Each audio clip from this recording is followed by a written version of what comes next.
Karen Davila. Sinampal ni si Claire Castro. Sa katotohanan, Claire Castro, dinepensahan si Martin Romualdez, si Zaldico.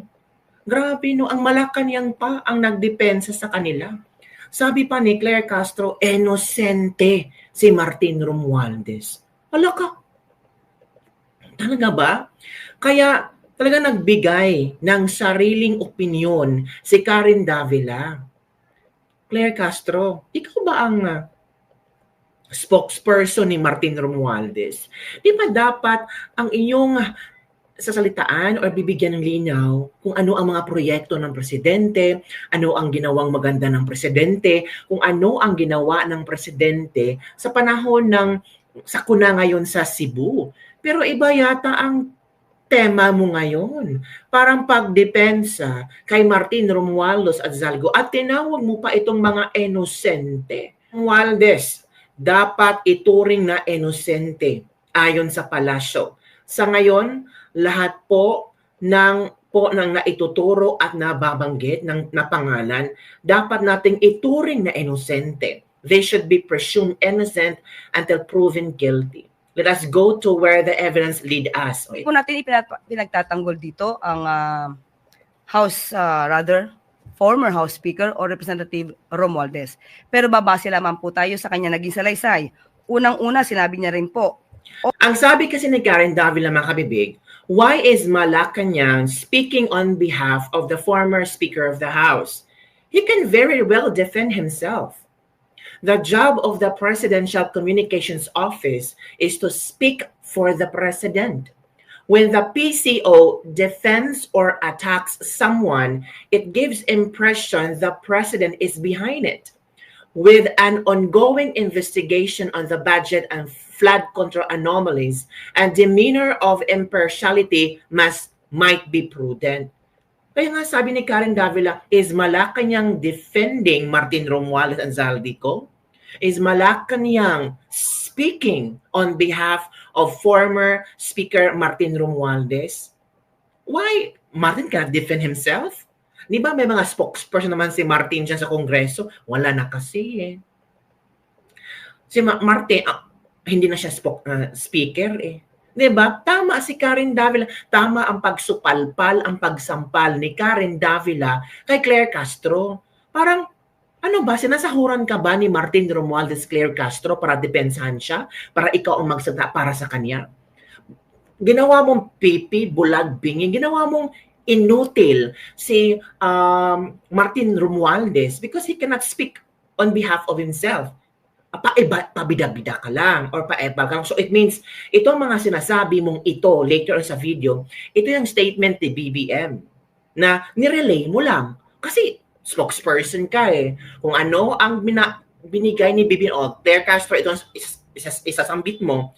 So you're just relaying the message. So it means BBM defend Martin Romualdez. BBM is telling us Martin Romualdez is innocent. Oo, sapagkat ito ay tugma sa mga nababalita na noong pagtanggap niya ng suhol. Ang sabi niya po sa salita, napabalita. So ibig sabihin, nabanggit lang. Pero walang naging desisyon ang korte tungkol sa di umanong suhol.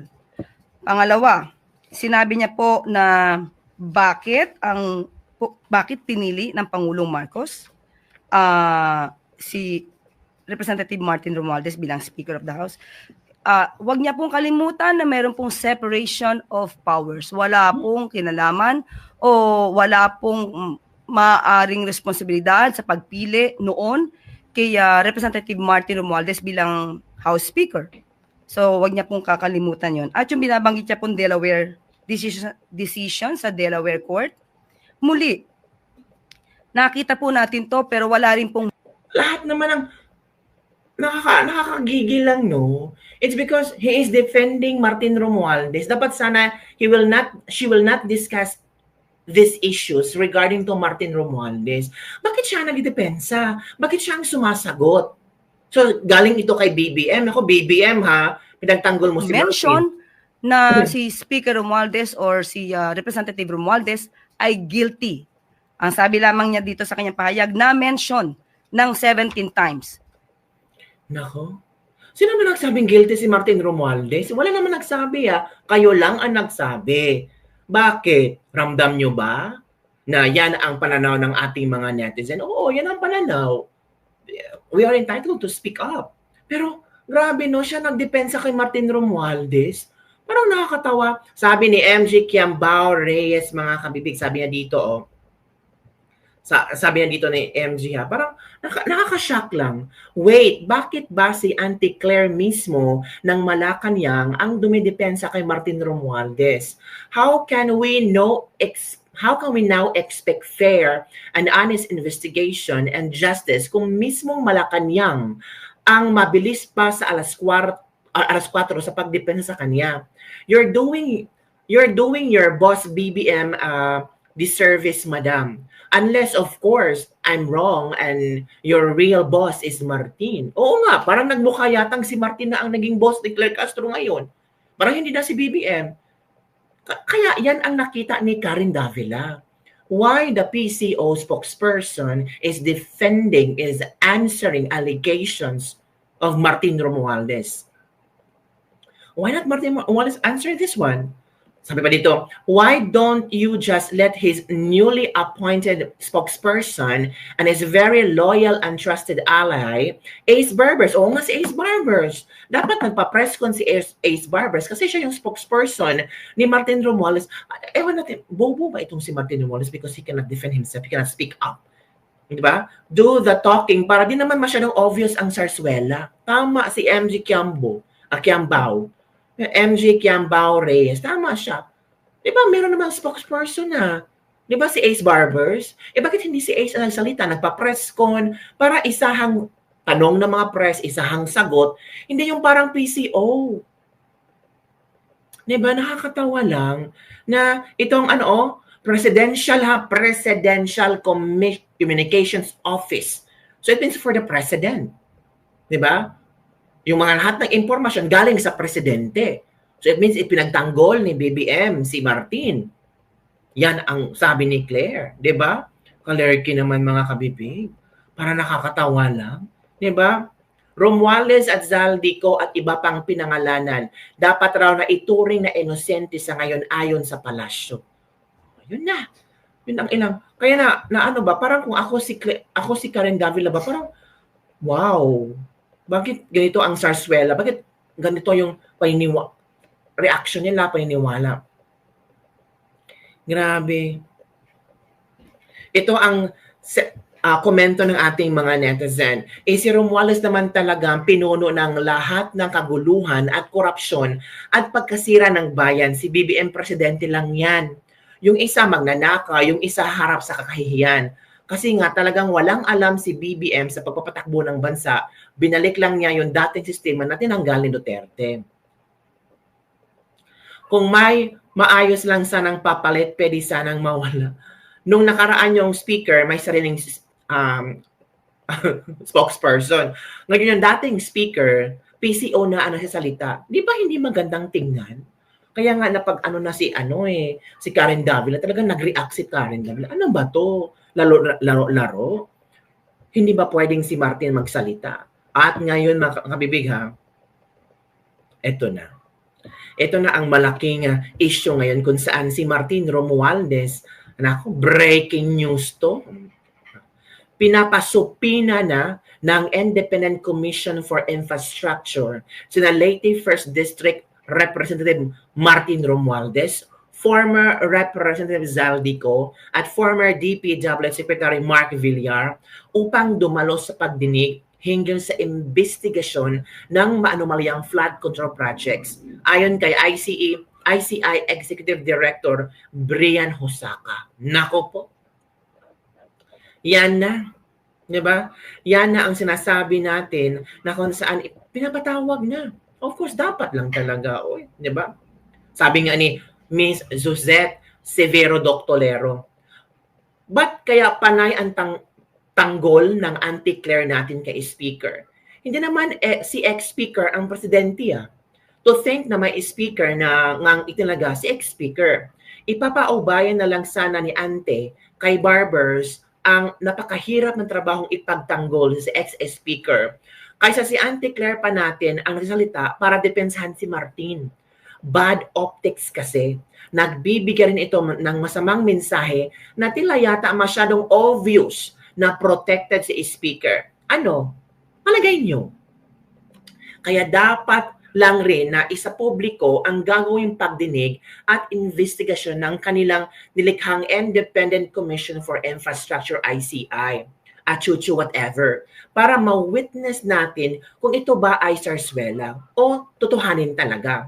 Hindi ito dapat itago at baka gulantangin lang tayo sa magiging findings. Just colored. Hindi na yata natuto. Wala na ba kahiyan ang mga ito? Huwag naman po sanang mapahalata masyado. Oo nga, no, marami ang malita na yun na, sana sa publiko, i-live broadcast itong ICI investigation para malaman natin kung ano ba talaga ang na-find out nila. Hindi yung puro secret-secret lang, pinapasukin na, tapos ano nangyari? In-interview, tapos ano nangyari? Abogado. Una po, siya naman po ay abogado. So dapat malaman niya kung ano ba ang pagkakaiba ng na-mention at ang conviction. Hindi po natin pinagtatanggol dito ang former House Speaker o Representative Romualdez. Pero babase naman po tayo sa kanya naging salaysay. Unang-una, sinabi niya rin po, oo, sapagkat ito ay tugma sa mga nababalita na noong pagtanggap niya ng suhol. Ang sabi niya po sa salita, napabalita. So ibig sabihin, nabanggit lang. Pero walang naging desisyon ang korte tungkol sa di umanong suhol. Pangalawa, sinabi niya po na bakit pinili ng Pangulong Marcos si Representative Martin Romualdez bilang Speaker of the House. Wag niya pong kalimutan na meron pong separation of powers. Wala pong kinalaman o wala pong maaring responsibilidad sa pagpili noon kay Representative Martin Romualdez bilang House Speaker.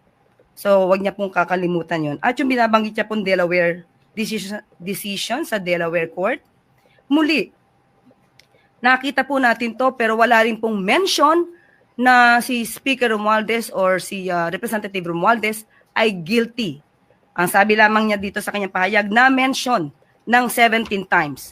So, siya po mismo, ang Vice Presidente ay na-mention din sa mga di umano-anomalya na transaksyon. Dapat po ba natin siyang husgahan? Katulad ng ginagawa niya ngayon sa ibang mga mambabatas. Wow, galing. Galing ang pagdepensa kay Martina. Grabe. Ay, nako Claire. Mukha ka nakakatawa dyan. Kaya nga, nag-react si Corina Sanchez. Si Karen Davila sa'yo kasi masyadong halata. Masyadong halata. Auntie Claire, below is the reaction of Supreme Court Justice Noel Tijam on your response to VP Inday Sara's statement, Pasa. Naive answer which borders on a mental lie to evade the fact that the election of speaker runs along party lines. Diba? Yun ang sinabi ni Claire Caso. Bakit? Si BBM ba ang nagpili kay Martin Romualdez? Hindi. By separation of power. Ito ang sagot ni Supreme Court Justice Noel Tijam. Ignorant of the political reality that the President and the Speaker are allied with the same political party. Dapat naman, di ba? The President has always a say in the election of the Speaker as a result of the party caucus. Even when the Speaker is replaced, the President is always consulted by the majority party. Theoretically, the President does not participate in the election, but in practice, he is always consulted unless the presidents belong to the minority party of the opposition. This is true in the US as well as in other countries. The president and the speakers are not complete strangers. They are first cousins unless the palace spokesperson was unaware of this. Besides, effective policy implementation requires cooperation between the Congress and the executive department. Yan. Yan, Claire Castro, sinampal ka nga. Sinampal ka. Ito ka, bibig. I-share ko sa inyo, ha.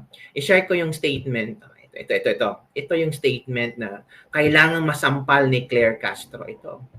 So you mean Claire Castro hindi mo alam na first cousin yung dalawa? Hindi mo alam na magkapatid, mag-ano sila? Nasaan ba dito? Ito yung kabibig. I-share ko lang para mabasa nyo din, ha? Hindi mo ba alam, Claire Castro, na magkadugo sila? So natural. Alam ni BBM. Yan ang kabibig. Kita nyo naman, di ba?